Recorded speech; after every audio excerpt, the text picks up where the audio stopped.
Sustainable agriculture. Kalau kami di DEP, kami menerjemahkan itu dengan bantuan permaculture. Nah, permaculture ini satu konsep yang membantu kita untuk bisa mendesain satu cara hidup, satu ekosistem yang lebih berkelanjutan. Nah, di permaculture itu ada 3 etika. Yang pertama, peduli alam atau peduli lingkungan. Yang kedua itu adalah peduli manusia, peduli sesama. Yang ketiga itu adalah fair share atau pembagian yang adil. Untuk menerapkan pertanian yang berkelanjutan, maka 3 etika itu harus dipatuhi atau harus dijalankan. Nah, tentu saja kan kalau bicara tentang konsep berkelanjutan itu juga sesuatu yang abstrak ya, yang dia harus diturunkan, harus diterjemahkan, dan permaculture memberi fasilitas itu lewat 12 prinsip. Nah, prinsip-prinsip itu yang membantu supaya siapapun, dimanapun, dalam konteks apapun, itu bisa menerapkan pertanian yang berkelanjutan. Salah satu contohnya misalnya, itu adalah produce no waste, atau tidak menghasilkan sampah gitu, atau limbah gitu. Limbah pada dasarnya harus diolah. Limbah yang dihasilkan dari satu proses itu akan jadi bahan baku untuk proses berikutnya. Ambil contoh misalnya kita memelihara ternak. Nah, kotoran dari ternak itu bisa dijadikan sebagai bahan baku untuk kompos, dan itu bisa dipakai di kebun untuk menyuburkan tanah dan sebagainya, atau menyuburkan tanaman ya. Dan ini penting sekali dipelajari karena ini menyangkut keberlanjutan untuk menjamin karena kita kan manusia tidak cuma hidup hari ini aja ya, tapi juga akan terus hidup dari generasi ke generasi, dan untuk memastikan bahwa apa yang kita kerjakan itu bisa menghasilkan manfaat bukan cuma manusia tapi juga lingkungan. Dan sebenarnya untuk mempelajari ini bukan hal yang sulit, karena ada banyak praktik yang sudah dilakukan oleh banyak pihak dimanapun ya, dan referensi sumber pengetahuan untuk ini juga ada di mana-mana. Yang berkelanjutan. Jadi kalau saya boleh lebih spesifik, saya pakai permakultur, karena di kita ngomongin tentang permakultur, jadi permanent agriculture, jadi pertanian yang berkelanjutan.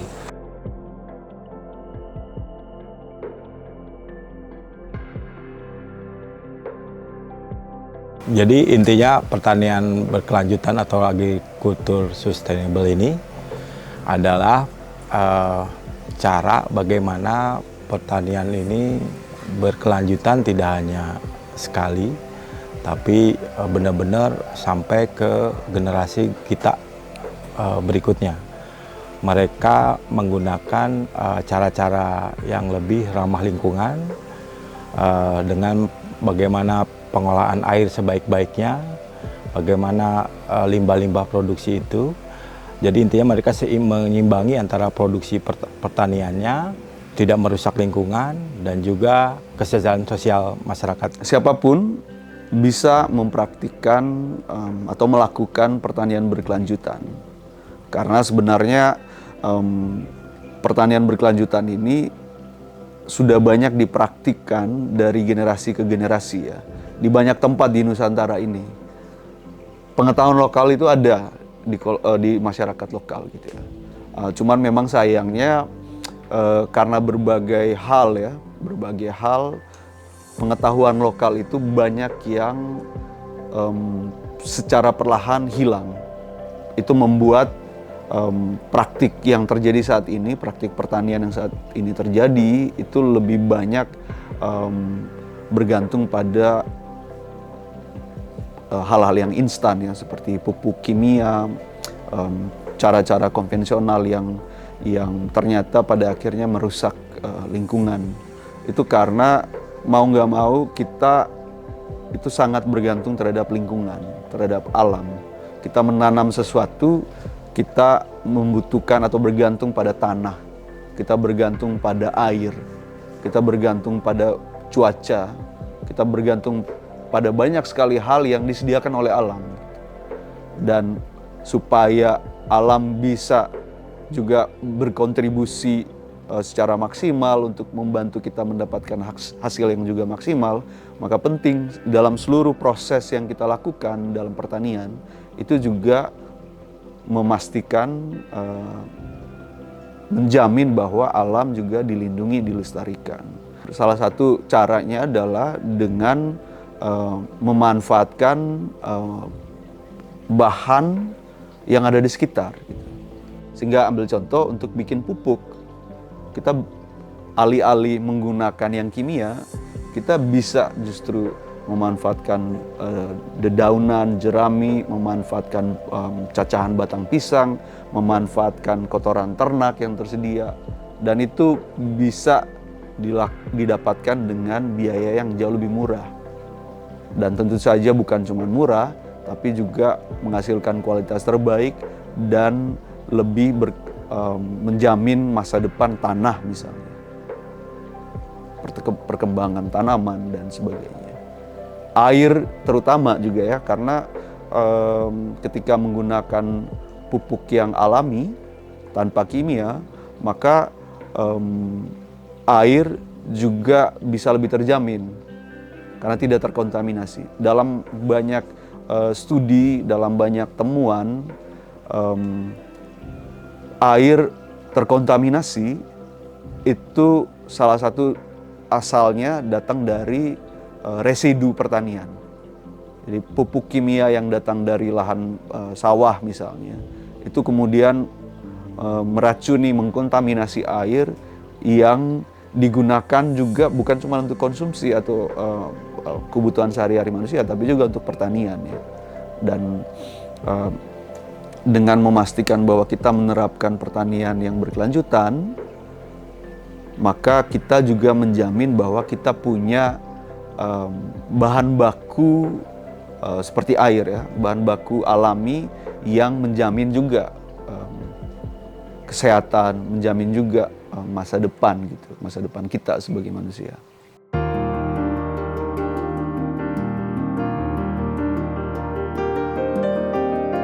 Pemuliaan air, kalau di konteks Bali, kita bisa lihat bagaimana Bali dulu yang agama Tirta. Jadi bagaimana pesan budaya Bali tentang bagaimana pentingnya air itu sendiri, terus dimaknai dengan konteks kekinian, bagaimana kita menghormati air itu sendiri. Jadi tidak membuang sampah, tidak mencemari sumber-sumber air, dan tidak merusak ekosistem alam itu sendiri.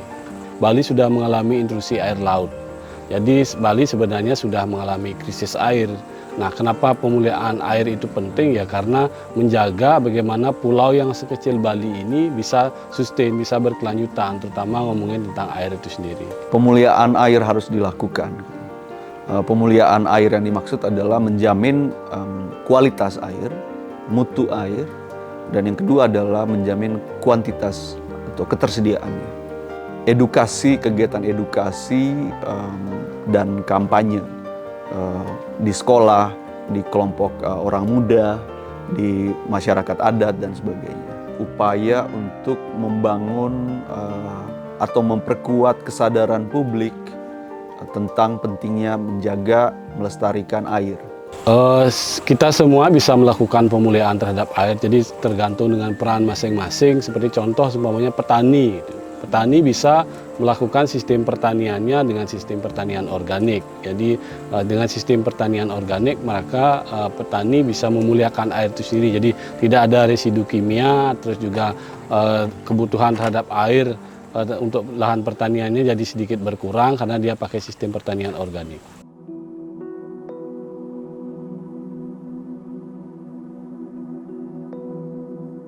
Praktik-praktik pertanian berkelanjutan itu berkontribusi juga sangat besar terhadap upaya pemuliaan air ya. Upaya untuk menjaga kualitas air misalnya. Dan ketika misalnya kita melakukan atau kita memakai pupuk kimia di lahan pertanian kita, maka akan ada residu dari situ. Ambil contoh misalnya di sawah, kita menyemprot yang kimia, maka itu kemudian akan ada di dalam air, menempel di air dan akan terbawa kemudian menjadi residu yang di tempat lain air yang sama juga akan dipakai gitu untuk berbagai hal. Salah satu cara lain praktik pertanian yang berkelanjutan yang bisa berkontribusi terhadap pemulihan air adalah praktik agroforestry misalnya. Nah, dalam banyak contoh yang kita temukan di banyak wilayah di Nusantara ini terbiasa atau dibiasakan untuk selalu memakai cara-cara yang instan gitu. Ambil contoh misalnya di wilayah buffer zone atau zona penyangga sebelum hutan gitu ya. Atau bahkan di hutan pun masyarakat kita terbiasa langsung main tebang aja supaya bisa membuka lahan baru. Padahal ternyata ada cara yang lebih berkelanjutan ya. Misalnya dengan praktik agroforestry, kita bisa memanfaatkan hasil hutan bukan kayu. Atau kita menanam tanaman produktif yang hasilnya bisa kita manfaatkan gitu ya. Hasil hutan bukan kayunya ya. Dan di banyak tempat sekarang sudah ada praktik seperti itu. Dan itu menjadi satu model bagaimana kita selain mendapatkan hasil, tapi sebenarnya dengan praktik yang tadi agroforestry, kita menanam lebih banyak, kita mengurangi penebangan pohon, dan secara alami ketika makin banyak pohon yang ada di satu wilayah, maka waktu untuk air itu bertahan atau diresapkan atau masuk ke dalam tanah itu akan peluangnya lebih besar gitu dan lebih lama karena ada banyak pohon. Untuk menerapkan pertanian kita sangat bergantung pada lingkungan atau alam gitu. Sehingga kalau mau pertaniannya bisa mendatangkan manfaat yang berkelanjutan dari generasi ke generasi, maka kita penting pada saat yang sama menjamin bahwa lingkungan juga kondisinya terjamin atau kondisinya sehat. Dengan air itu manusia tidak bisa hidup, intinya gitu. Air ini benar-benar paling penting di kehidupan manusia.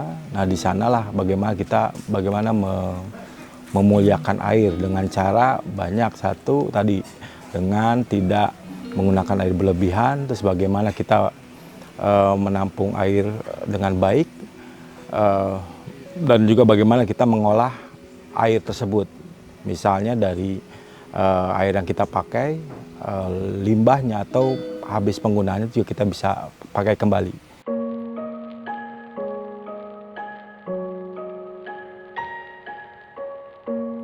Ya, di daerah tertentu emang air akan menjadi lebih berharga daripada emas. Nah, di beberapa daerah kekeringan, contohnya dengan air itu bagaimana mereka betul-betul memanfaatkan air semulia mungkin. Jadi dipakai secukupnya, dan habis dipakai juga bagaimana mengolah kembali limbah airnya tersebut atau air bekasnya tersebut supaya bermanfaat. Bisa dibayangkan kalau Bali tanpa air karena napas budaya, kalau ngomongin pendekatan budaya, napas budaya di Bali itu semua berakar dari air. Baik itu subak, baik itu ritus kebudayaan, bagaimana pemuliaan terhadap danau, bagaimana pemuliaan terhadap sungai, bagaimana pemuliaan terhadap laut. Nah, kalau air itu sendiri hilang dari pulau ini, bisa kebayang ritus budayanya akan berubah. Itu satu. Terus yang kedua nggak kalah penting adalah tentang sebagian tubuh kita adalah terdiri dari air itu sendiri. Jadi bisa kebayang kalau kita tanpa air. Seperti umpamanya pulau ini yang sudah mengalami permasalahan dengan air, jadi beberapa sungai sudah mulai mengering gitu. Jadi ritus-ritus budaya akan hilang. Makin lama kalau kita lihat di banyak tempat bukan cuma Nusantara ya, tapi juga di banyak tempat di dunia ini, air itu menjadi satu barang langka. Sama seperti udara sekarang. Dan kalau air bermasalah atau makin langka, bukan cuma ketersediaan ya, tapi kualitasnya juga makin langka, maka pangan sudah pasti akan juga terpengaruh. Nah, karena itu kalau kita bisa jaga air, bisa kita rawat, atau kita bisa jamin ketersediaan dan kualitasnya, maka kita juga secara tidak langsung menjamin ketersediaan dan kualitas pangan. Ya teman-teman, nanti beberapa bulan ke depan, sesuai dengan tadi perkiraan BMKG, akan terjadi kemarau panjang. Nah, mumpung nih sekarang kondisi mendung ya, ayo kita menabung air intinya. Bagaimana kita menabung air hujan untuk bekal kita, supaya kemarau panjang kita bisa lewati dengan sumber air yang sudah kita tabung tersebut. Karena ini akan terjadi krisis air ke depan, ini perkiraan dari BMKG dan juga perkiraan kami yang biasa, bagaimana kekeringan tersebut akan menjadi bencana, nggak cuma bencana sosial, bencana kelaparan maupun bencana lainnya. Ayo kita tabung air. Berangkat dari ritus budaya tentang agama kita, tentang agama Tirta, jadi sebenarnya setiap orang di Bali wajib untuk memuliakan air itu sendiri. Jadi mari kita sama-sama untuk menjaga pulau ini dengan cara menghemat air atau menjaga sumber-sumber air yang ada di pulau ini. Mau jadi mahasiswa, mau jadi anak sekolah, mau jadi ibu rumah tangga, mau jadi pedagang di pasar, mau jadi apapun, kita pasti butuh air. Dan karena itu tanggung jawab bersama adalah memastikan bahwa air, kualitas dan ketersediaannya itu bisa terjamin. Bukan cuma hari ini, tapi juga untuk bertahun-tahun dari sekarang.